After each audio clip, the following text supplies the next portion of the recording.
Hey guys. Hello everyone. Welcome to another episode of the Someone Had to Say podcast. Wow. Season 2 is here and we're on episode 2. We're super thrilled to be here and to have you. But first, before we go on into the agenda of the day, I have a question for you. Okay. So when you say that, it's always like, okay, have I done something? No, All right. relax. Can go Chill, ahead. yeah. Breathe in. Yeah. Breathe out. Okay. So I'm curious, what's one thing that happened in your childhood or from your childhood that your parents still remind you of till this day? Like what type of thing? Like maybe something they were proud of, or maybe something unique or something interesting. Something interesting from your childhood. Something interesting. It's not like my childhood was was uneventful now. I'm trying to think of. Let me see. Okay, I do remember this one time. I don't know if my parents will even still remember this story. When I was a child, I confronted a masquerade. Wow. Yeah. Confronted as how? Okay. So backstory, I must have been maybe like, if I remember correctly, maybe 3, 4. I was still like very young. My mom used to have a shop where she sold stuff and all. So on this day, there was this masquerade parade with all their crew and all of that passing by with drums and all. So as a child now, I saw them coming towards the shop area and I ran inside. I was really afraid and scared. So in the evening, my dad would usually come from work to the shop, then we'd all go home together. I still remember him carrying me over his shoulder. So I was narrating how the masquerade came and all of that, and I was scared. So of course he had mentioned to me that don't worry, that anytime something like that happens, you just rebuke it in the name of Jesus. I'm sure you just said it like you just said it, it's what you would tell your child to do. Or maybe not. I'll probably ask him. And I was like, okay, no problem. The next day, that was how the masquerade people came. As I just said the drumming and everything, I just ran outside. I just ran out of the shop, to the front of the main masquerade. I just said, I bind you in the name of Jesus. And everybody just started laughing. Oh my God, including the masquerade. Me, I don't know why would the masquerade laugh. He was just doing his own thing and just walked past. I'm sure he must have seen me as a child. Maybe if I was a bit older, they would have flogged me. I don't even know. But I mean, I was so proud. When we were going on, I told my dad, I rebuked the masquerade in the name of Jesus. I was like, well done. I don't know if in his mind he was like, this boy actually did this thing. But I mean, that's amazing. Amazing. How about you? I'm proud of the toddler you too. Thank you. On behalf of my toddler. So for me, I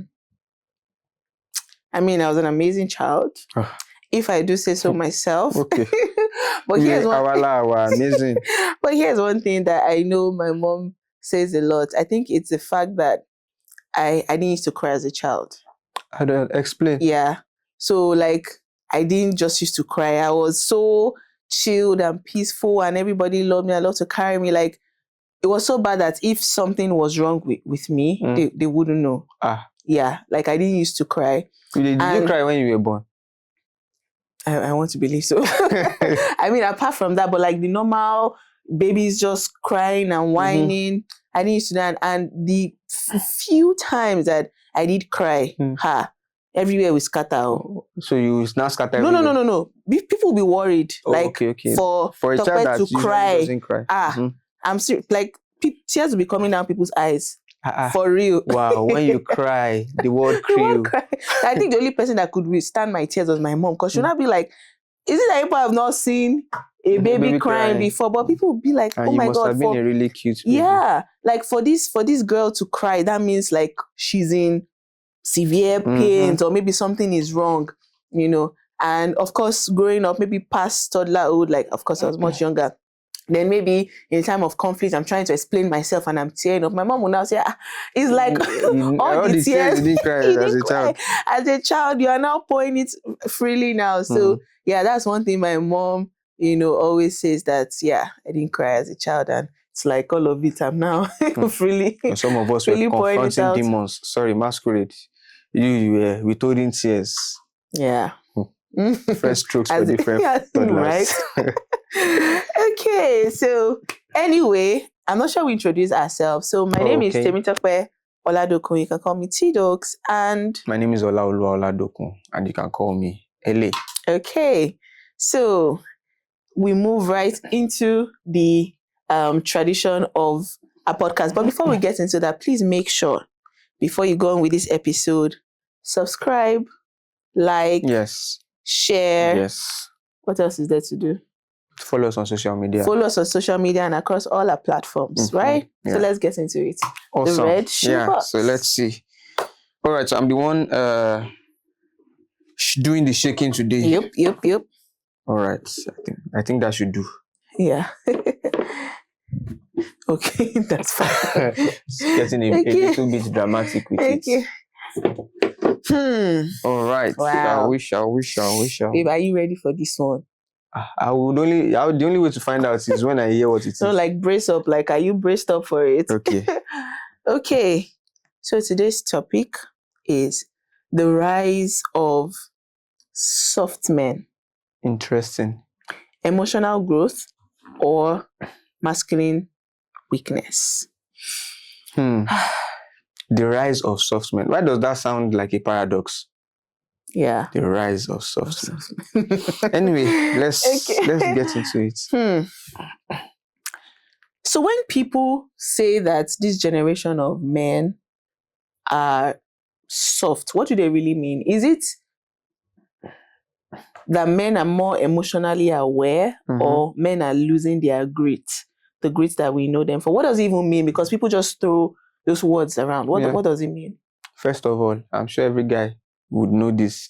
Men don't like anybody speaking for them. So I'm not your mouthpiece. Thank God you're even the one speaking on this first. Because I'll just be expressing my thoughts and ideals on the subject matter. Because speaking for this generation of men, where exactly does the generation start counting from? So there are so many nuances to it. But to answer this question directly, I don't think in my own experience I've ever heard the term soft men in a complimentary form.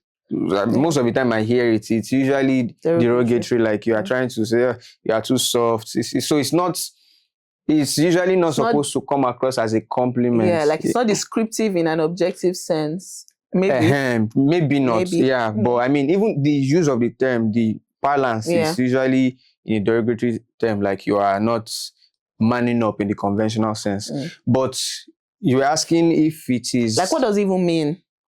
It's the people that say it that we have to ask. So, just observing from the way it is used in society, it's usually used to mean somebody who is not conforming to the usual stereotype of masculinity. So, and sometimes it is derogatory, or in fact, generally derogatory, but the act itself may not be bad. So if a man seems to be expressing some form of emotion, it may be perceived as being soft.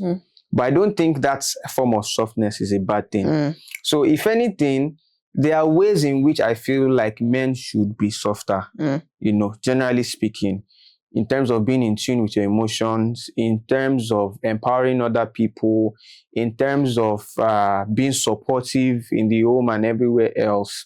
I think that, there is accommodation and allowance for softness in terms of being more emotionally aware, mentally aware, all those things, all those general things that traditionally men were not allowed to express, and give into. I think so. But at the same time, there already seems to be like a general narrative where people seem to be advocating for men to become weaker in a sense. So, not to say that there should be a continuation of the toxic form of masculinity, but I think men still need to come off strong and be and lead in the spheres where they are supposed to, and still be in terms of how God ordains the home to be, still be leaders, still be shepherds, still be heads, and still be at the forefront of innovation. I mean, not that women cannot innovate, but I mean that when it comes to warfare, when it comes to all those grateful tasks and physical labor, things that generally speaking today is not even conventional in any stream. People look down on anything that is physically excruciating, of course, except it's sports and it's paying you a lot of money. But things that we generally term as blue collar work, there isn't really a lot of dignity in those kind of vocations. These were things that made men feel masculine, that show of strength, that show of vigor, those things that made you know that, okay, this is what a working man was known for. So now, in a much more mentally driven workspace, men are trying to exude the grit that they used in physical labor. You are still trying to be to be imposing and bashful right at a board meeting. I am here because I'm qualified. This woman too is exactly so. We are all here to bring our mental quotient into what is happening here. So why are you not saying, don't talk to me like that, I'm a man? So there are misplaced priorities and also need for softness to be applied in the right sense, I think. Wow. What do you think? So I think the saying that the men now are soft men, I think is actually very disrespectful. Because times are changing. And I think, to be fair to men, there's been a lot of learning and unlearning, and men trying to find their place and relevance in society as it is today.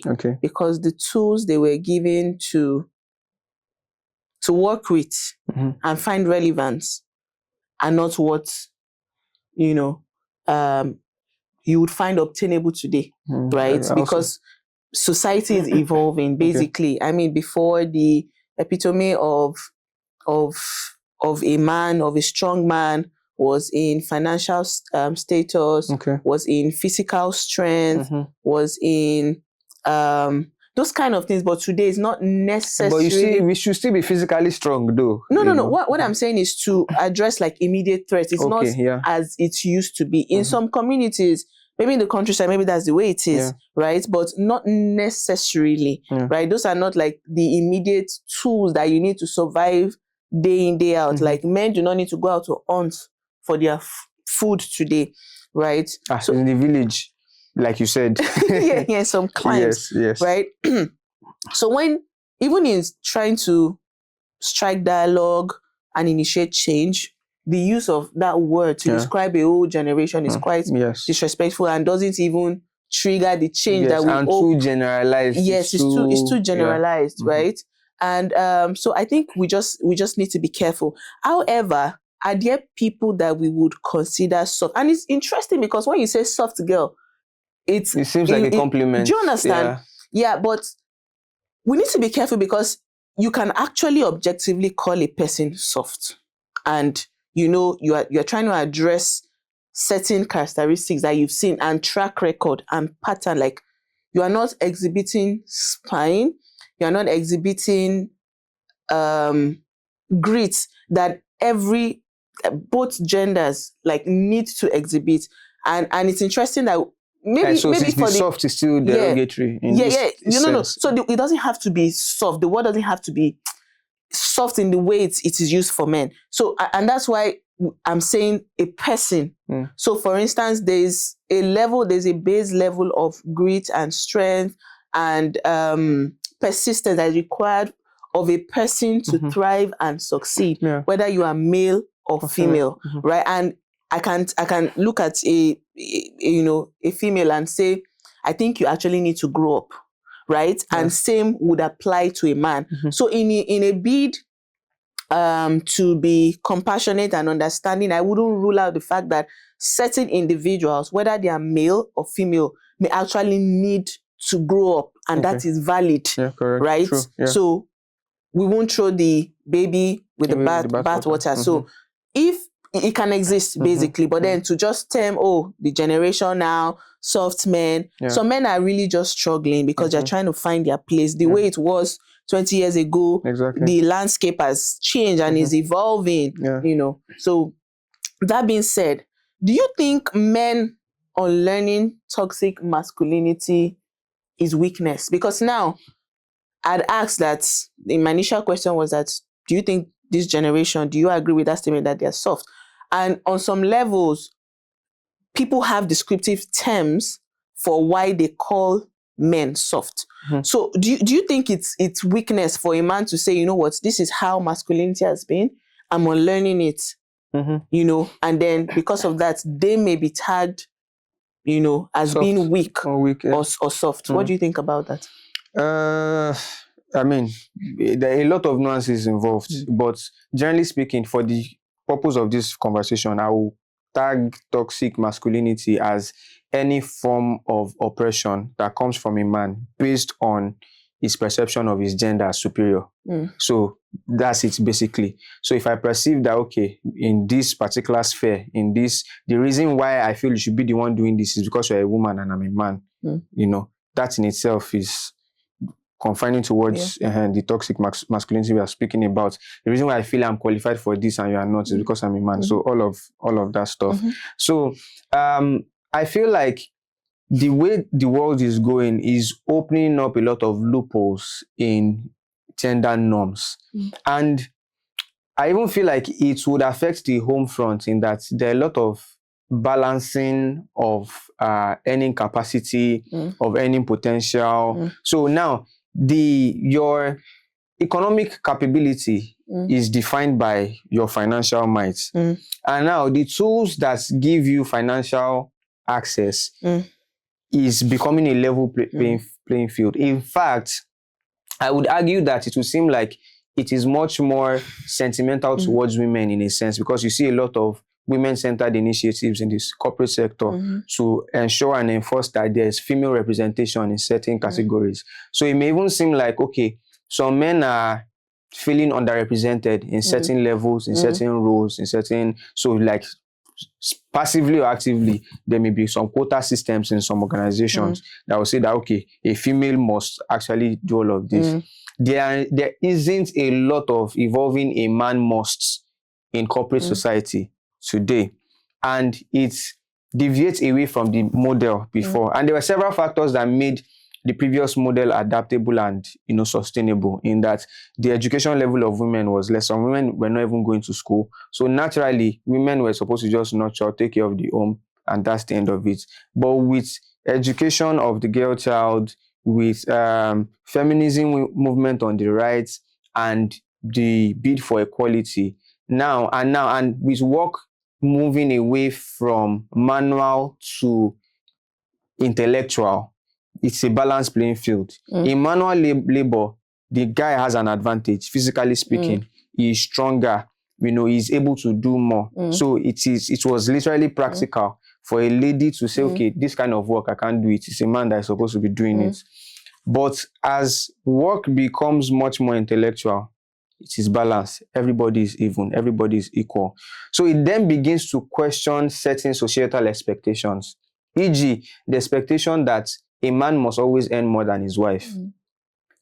It is increasingly becoming impractical just on face level, because both of you have access to the same opportunities, both of you have access to the same education, both of you have access to the same qualifications. So if both of you are rising through the ranks in your career, what then is the objective reason why the man must earn more than the woman? So it begins to question those realities. But then, as these things are changing, culture is not adjusting to address those nuances. So a guy is going into marriage expecting that I must always be the primary provider for my household. You know, all those things are happening. And then he is also trying to be more in tune with his emotions and express himself.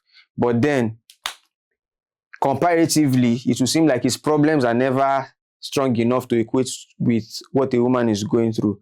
So there are several ways in which men are being silenced subconsciously in this generation.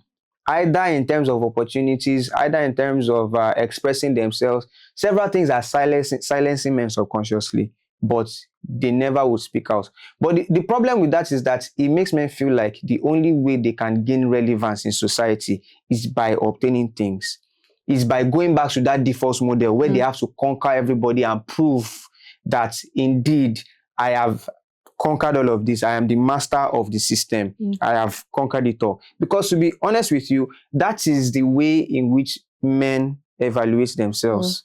You know, so I don't even feel like it's a man versus woman thing. Even internally, by default, a guy will naturally be comparing himself amongst his peers. Okay, amongst all of us, am I doing well compared to these other guys? So then there's now the other factor that says that, okay, you have to also compare yourself with women around you and stuff like, and make sure that in every way and in every form you are upscaling them, and then the playing field hasn't tipped against you. So there are so many perspectives to look at it from, and I don't know if I've actually answered the question you asked. I think you have. For me, I think much of what we've even termed as strength was suppression or is suppression.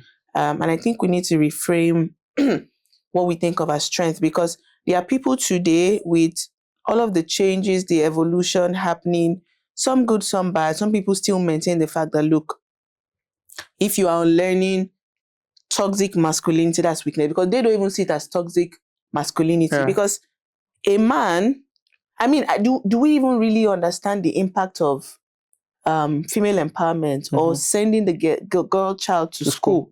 You know, and I ask you this every day, like, do people really realize the impact of it? Like, you give birth to kids and you send your girl child to school and she has the same opportunities as her male peers.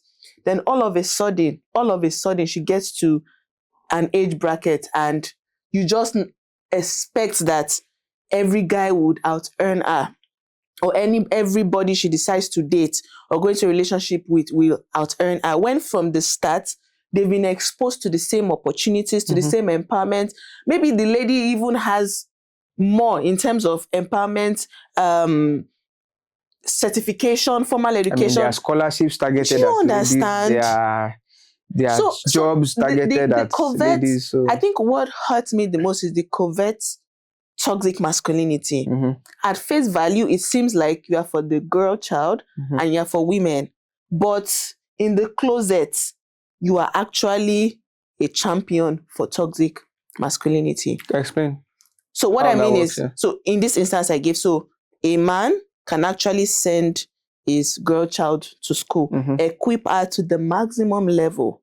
But somehow in his mind, he doesn't believe that there should be any certain right where a woman should be earning so much, or even maybe as much as a guy, or higher than a guy, regardless of the context. You know that exists. So it means that face value, you are supporting women and the cause. But in the closet, you still have some toxic mindset. Do you understand? So if you really want to champion that toxic ideology, then let's know you for who you are.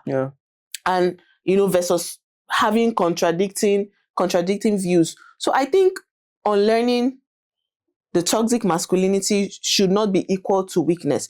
And we need to understand that, look, in a bid to correct toxicity, there would be an element of loss of privilege. We just need to admit it. Because today, there are benefits that the male child gets that he has not earned, but just by the reason of being male. But those benefits are increasingly being stripped away. No, I know. That's what I'm saying. Like, by default, in the past, even currently, right? So if a man grows up to say, you know what, I acknowledge the fact that I did nothing to earn this. I may not have equipped myself to be a good leader, to be a fit leader, to be somebody who has, despite the fact that I have power, physical strength, but to have the discipline to keep it in check. I may not have been equipped with that, but society has endued me with some privilege that I've just not earned. I did nothing to earn. If I am choosing to not be toxic and abuse power, that's a loss of some sort of privilege, because it means you have chosen not to use power in a wrong way. And that's what I'm saying, that the people, anybody benefiting from a toxic dynamics, if they decide to step back from that and do things right, it means that they are abdicating some level of benefit. Do you agree with me on that? Yeah. So that in itself should not be termed weakness. That's actually compassion, and there is strength in compassion. I think we need to be careful and just admit that if we're going to make progress, some certain level of benefits that has not been earned, that people have not been trained for, we will just have to drop. It's just natural. We need to embrace the fact that as we're evolving, balance would mean that because remember, we're coming from an extreme to some semblance. We're not there yet, but some semblance of balance. So, and I think people mistake that loss of benefit to mean weakness. So now this loss of benefit specifically, I would want to assume or expect that it's in instances where the benefit in itself is creating some form of prejudice against maybe. Yeah, absolutely. So how would I describe it? So it is you abusing a position of authority. Absolutely. Because if it is an objective benefit, I don't think stripping one person to elevate another person addresses the issue. And this is not, it's not a stripping. So for instance, if you as male, you realize that, look, society has just given me certain privileges. Like what? So maybe the fact that I don't have to be held accountable for certain things. I don't have to be held accountable for failure in marriage. Okay, yeah. Okay, traditionally, that's a classic social example. I don't have to be held accountable. And you say, this benefit I have, I did nothing to earn it. That's what I'm saying. I may even be... So this one now, me, I don't consider it a benefit. No, it is actually, because you are not accountable, whether you are the one that's not you, sorry. Lack of accountability should not be a benefit to anybody. I consider it, to some people, it's a benefit. I know, so the fact that... So for instance, if a woman, if a wife now is holding a man accountable and saying, look, this is what you are doing and you are harming our marriage, because if I decide to divorce you, society is going to judge me, regardless of who is hurting our marriage, regardless of who cheated. Society expects me to bend over severally and still stay, even though I'm hurting, even though not me, even though she's gotten several STDs, you know, she's losing her mind, you know, and it's really affecting her. Or maybe domestic violence. That's a benefit. Nobody's holding you accountable. You can walk away on skirts, right? But then the woman gets the blame. Now I'm saying, if a man looks at that scenario and says, you know what, or gets into marriage saying that, I know, by default, maybe 20 years ago, regardless of anything I do in this marriage, I can get away with it. And he says, I refuse to do that. I choose rather to hold myself accountable and do the right thing in this marriage.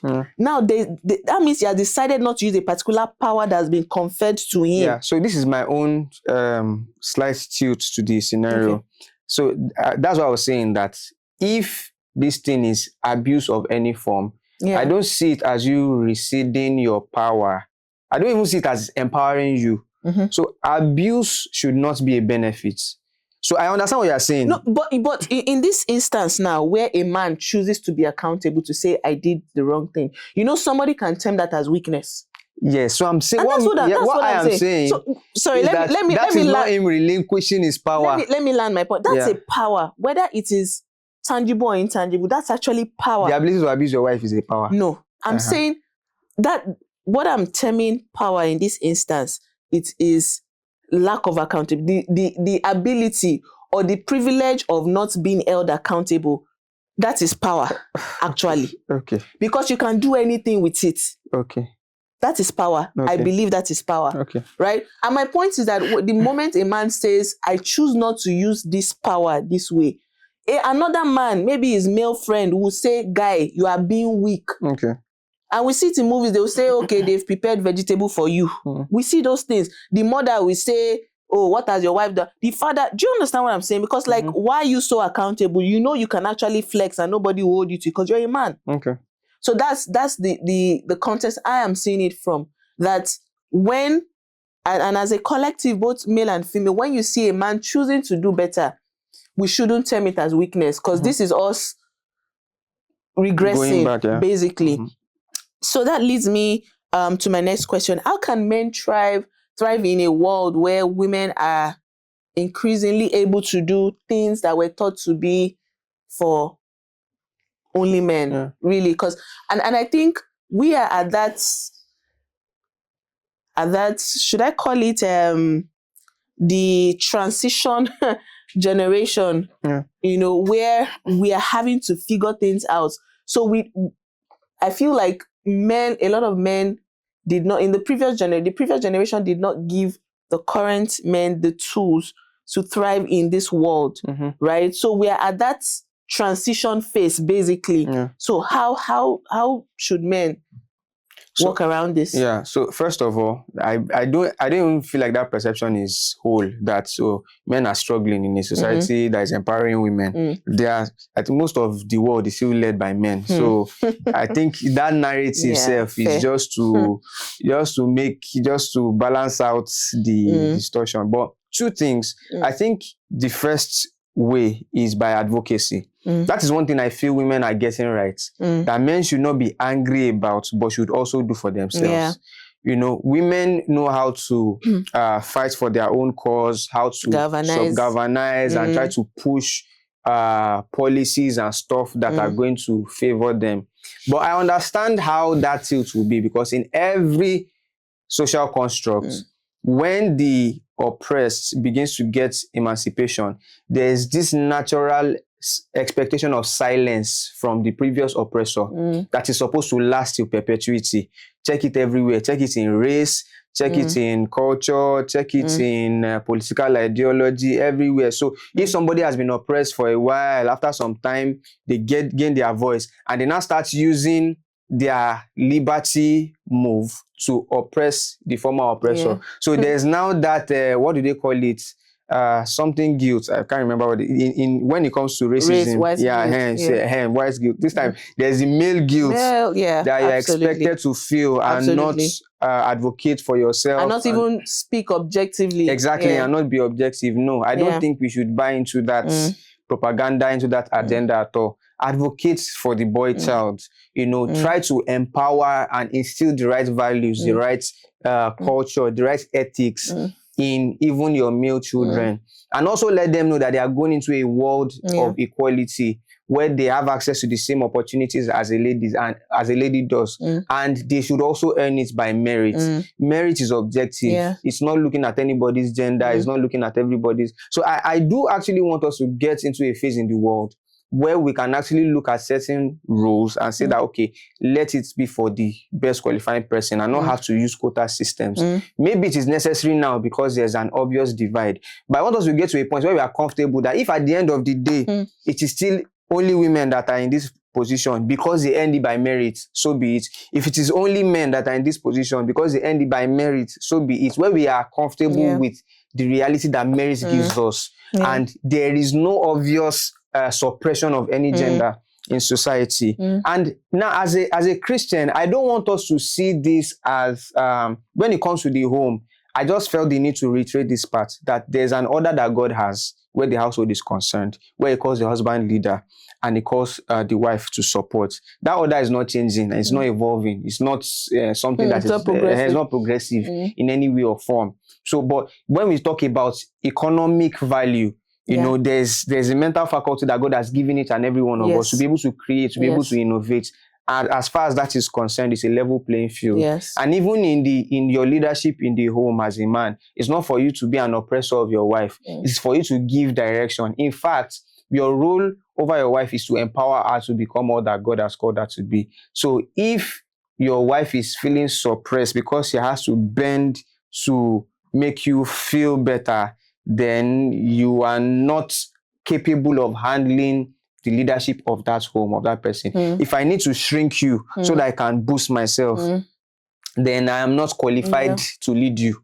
That's basically what all of that is saying. You are not qualified to lead the real me. Exactly. So if there is a form I need to mold you into, exactly. And I feel like even in marriages, there should be room for objectivity, where I can call you out if you are not, and not be worried that they will say that men have come again. No, there should actually be allowances for that. Now, what you said is so powerful. And I think it even goes beyond the whole gender thing we're talking about and the marriage setting, that even as a leader, if a person needs to take a particular mode for you to lead them, that means you cannot lead the fullness of who they are really, and you need to elevate, right? I think the only thing I'll add to this particular question is the fact that in raising the male child and in raising men now, we need to also equip them with the tool of critical thinking and emotional intelligence. And look, despite all of these things you've said, sometimes godly perspective and culture and can be at war. Just like you said that a man may be seeking to do right, but then culture is judging him differently. And if a person is not equipped with the tool of critical thinking, at the end of the day, he will still fall to what is obtainable so as not to be judged. So men, women need to be equipped with that critical thinking to say, you know what, this might be what is obtainable, this is what society may be going with, or this is what is prevalent, but this is actually the right thing to do, right? And people need to be able to stand by that and go with what is right, do the right thing regardless of what society is saying. Today we see men proudly support their wives, which didn't used to be the norm. It's, what used to be praised was let your let your wife's whole personality and life be about supporting your own cause. But then we see today that a man and a woman can thrive in partnership. If a woman has dreams she wants to explore, she can explore that. If she feels like her calling in a particular season is actually to wholly support you, it has to be from a place of conviction, not because it is culturally expected. Because you can't tell me that God created a full human being, right? And he didn't put something in them to achieve in their world or, for their community. I think my last question would be, what does a healthy, godly man look like in today's world? Because there are different interpretations of that. Somebody might say the man should be this. And because sometimes even what we say we want. So for instance, a woman may say she wants a kind of man, but when she gets that kind of man, she's upset or she's irritated, like, I didn't know it was like this, right? So what should a godly man look like? A godly man wants to be like Jesus. Plain and simple. It's not, there are no 10 steps or 10 rules. That's it, basically. It's a call to continuous growth in your work with God. Remaining humble, trying to develop the people that God has placed within and around you. I see the call to being a husband and a father, specifically speaking, as a very, very important call to ministry, because you are basically framing the future in your children and also framing the future for your wife as well. You are giving direction, you are giving leadership, you are giving foresight. And if that is not, if you are not one with Christ, you will struggle in that responsibility. Where do you know that you're taking yourself to that you want to take another person to? So that means you need to be hearing directly from source. That's the only way I can tell you with conviction that, babe, this is where we are going to. This is the next thing we need to do. And I can say it emphatically, knowing that, see, this is the right thing for us to do. So a godly man is constantly pursuing after God. That it says it in the statement itself. I was about to say, I don't know where that was put. Yeah, exactly. Because a part of you as a wife yearns for that comfort in knowing that this person is leading us in the right direction. How is the only way you can know your husband is leading you in the right direction is that you see his humility before God. Yeah. That's the only way. It's not in how beautiful the picture is painting to you looks. That may just be feeding to your selfish desires. But if you see a man who is consciously pursuing after God and you know that his heart is true to watch doing everything that God will ask him to do part time without sentiment, then you can rest assured that okay, I am being led in the right direction, because I don't have the map, I don't have the direction. You know, I don't have clarity for my own life by myself. The clarity I have is based on the assurance that I get from God. So pursue after God, seek his face, try to actually be a good person in every sense of the word. It's a call to sacrifice.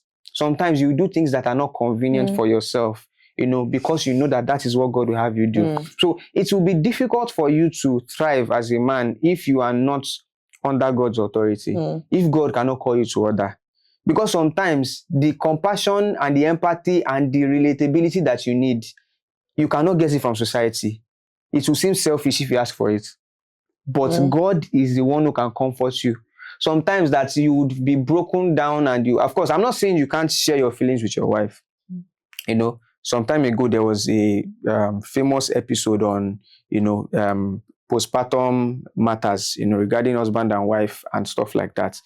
Knowing that a man's feelings are valid is knowing that the place where you would find reassurance and confidence to know that you can forge ahead is mostly going to come from God giving you what you need to move on. Of course, your wife will play a very important role in supporting you, but see, everybody else will judge you. Just take that one for a fact. So the comfort you need, the solace you need, the main source you can draw that from is from God. And the last thing I would also talk about is, you know, this whole ideology that men are logical, women are emotional. There is no life bigger than that in this life. You know, everybody is emotional. Some people maybe women have been taught to be more in tune with the emotions than men are. And like I always say, if you have seen an angry man, you have seen an emotional man. So emotions are part of us. We must learn to put them under control, yield them to God, so that we are not being directed and led by them, but that they are that they are yielded to God and are controlled by him. So I feel like we can live a whole life if we have men who do not feel oppressed by social expectations. I think that's even the biggest thing in all these men are soft matter. Because if you are not following the directive that you are getting on your inside, if you are not leading in the manner that you perceive to be right and true, if every single time you are trying to make a move that you know is going to lead you into the right direction, is going to lead your family to the right direction, is going to lead the society into the right direction, and you pause to listen to what everybody's saying, and you call yourself a man, that is self-aggrandizement speaking. That is the ego in you speaking that wants to feel above and beyond. So let that validation come from God's word. Let it be what makes you feel like a man, not society. So that's what I have to say. Babe. Yeah. Sure, you marry me. You are married to me already. Wow. I don't think there's anything to add to that. Yeah. Because I mean, I think Jesus is the ultimate embodiment of what a man. Now holding hand, we are forming romantic couple. Okay, let's be professional. Let's not make single people jealous. Some people will say that it's me now refusing to be romantic. Well, so let's stick to it.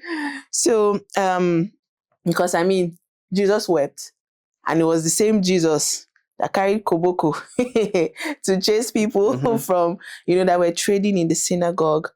The same Jesus that led 12 disciples, and did countercultural things, was the same Jesus that washed the feet of his disciples. Yeah.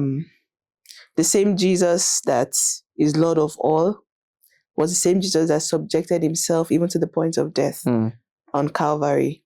And we see how Jesus is able to marry the one end of compassion. This hand that we're holding is giving mommy and daddy pastor vibes. And because of what I'm talking about. Yeah. So, I mean, Jesus was able and is able to marry deep compassion with strength, with leadership. And I think that's something that men need to aspire to embody. Jesus wasn't ashamed of his emotions. Yeah. And Jesus was surely, that's in his time, during his time on the earth, was also very logical. I mean, look at the parables that, you know, it would give. Look at, I mean, in these times, we'll probably call it mystery, or we'll call it, what do they call these things? Where you have to like decipher the meaning. Something cryptic. Like cryptic messages and all of that. You know, it will go against the ridiculous laws and expectations of the times. And I think, like I said, that's what godly men, true men, should seek to embody, right? Someone had to say this. Yeah. And absolutely. I'm glad we did. Mm-hmm. And I hope this has been helpful. I feel like there's a lot to reflect. I mean, while you were speaking on that last part, there were a lot of deep things that you said, you know, and there was something you said that's so powerful that in the context of marriage, that it's not about the grandeurs of the vision. Mm-hmm. It's about humility from receiving from God and saying this is what God will have us do versus cooking up something vain, something just random, just to assume leadership. Yeah. You know, and I think that's powerful. That's humility, right? Thank you so much for that. And of course, thank you for your humility, your leadership, I'm the guest your on this strength episode. in leading our home. God bless you, babe. It's not me, it's God. I love you. Okay. I think this is a good place to wrap up this episode. It's been a beautiful one. Yeah. I definitely need to listen back to this. You should. Make sure you share this. Make sure you like if you haven't. Yes. Make sure you subscribe if you haven't. And follow us on all our social media. Absolutely. And please share with somebody who needs to hear somebody had to say. Alrighty. Thank you so much for tuning in with us, and see you in the next episode. Bye. Everyone. Someone had to say it. Someone